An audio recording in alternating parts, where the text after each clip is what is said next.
চলো আজকে আমি তোমাদের সাথে শেয়ার করব আমার 14 মাসের ছেলের জন্য আমি কি করে চিকেন স্যুপ বানাই। তার জন্য প্রথমেই নিয়ে নিয়েছি বোনলেস চিকেন, আর সবজির মধ্যে নিয়েছি বিনস, গাজর, ক্যাপসিকাম, টমেটো, আর সাথে নিয়েছি পেঁয়াজ কুচি, আদা রসুন কুচি, আর এই যে নিয়ে নিয়েছি ডিমের সাদা অংশ। এবার হচ্ছে বাটার নিয়ে বাটারটা একটু প্রেশার কুকারের মধ্যে দেব। প্রেশার কুকারটা গরম হয়ে যাওয়ার পর বাটারটা দিয়ে দিলাম। তারপর বাটারটা একটুখানি গরম হয়ে গেলে তার মধ্যে দিয়ে দেবো হচ্ছে আদা রসুন কুচি, একটু ভাজা ভাজা করে নিয়ে তারপর দিয়ে দেবো হচ্ছে পেঁয়াজ কুচি। এটা জানো তো বাচ্চাদের জন্য খুব হেলদি, ঠান্ডা ঠান্ডা লাগলে এগুলো খেলে না ওরাও একটুখানি আরাম পায় আর খেতেও খুব ভালো লাগে। এটাকে একটু ভাজা ভাজা করে নেওয়ার পর দিয়ে দিচ্ছি এর মধ্যে পেঁয়াজ কুচি। পেঁয়াজটাকেও একটু গোল্ডেন করে ভেজে নেব।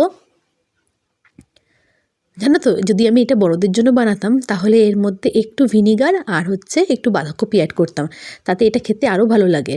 যেহেতু বাচ্চার জন্য করছি, কর্নফ্লাওয়ার, ভিনিগার আর বাঁধাকপি কিছুই দেইনি। আর এখানে দিয়ে দিলাম সব রকম সবজি। পেঁয়াজটা ভাজা হয়ে যাওয়ার পর এটাকেও একটুখানি নাড়াচাড়া করে নিয়ে তারপর এর মধ্যে দিয়ে দেবো চিকেনটাকে দিয়ে ওটাকেও একটু ভেজে নিয়ে তারপর এর মধ্যে দিয়ে দেবো জল। জানো তো তারপর ছেলে আমার কোলে চলে এসেছিলো, এই জন্য আরও এক হাত দিয়ে ভিডিওটা নিতে পারেননি। একটু এর মধ্যে জল দিয়ে দেওয়ার আগে দিয়েছিলাম হচ্ছে গোলমরিচের গুঁড়ো বেশ খানিকটা। আর এই যে জল দেওয়া হয়ে গেছে, এবার প্রেশার কুকারের ঢাকনাটা আটকে দেবো। ঢাকনা আটকে দিয়ে 4-5টা মতন সিটি দেবো, যার যতটা প্রয়োজন সেরকম দিয়ে নিও। এই যে সিটি হয়ে গেল, তারপর দেখবে এই যে ডিমের সাদা অংশটা দিয়ে দিচ্ছি। টকবক করে ফুটছে, দেখেছো? সাদা অংশটা দিয়েই কিন্তু নাড়ানো শুরু করতে হবে। নাড়িয়ে আমি লাস্টে আর একটা সিটি মেরে নেব। দেখেছো এখনই দেখতে কত সুন্দর লাগছে। একটু বেশি করে গোলমরিচ দিলে না ঝাল ঝাল বাচ্চাদের খেতে খুব ভালো লাগে, সর্দি অবস্থায় বিশেষ করে।